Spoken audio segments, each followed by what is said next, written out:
Philly cheesesteak pinwheels, and the only seasoning you need, that Texas steak rub. Grab a skirt steak. Make sure you tenderize it, shorty.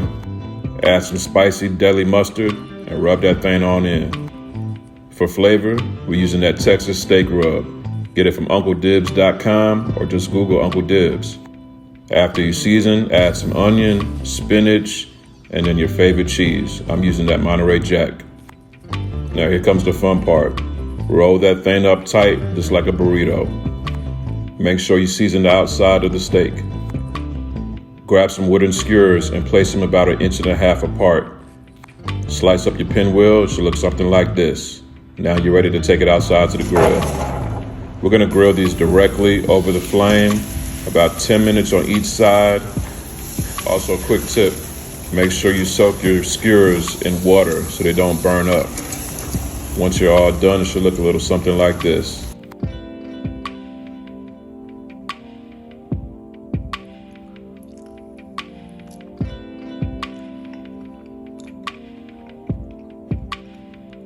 That's good, shorty.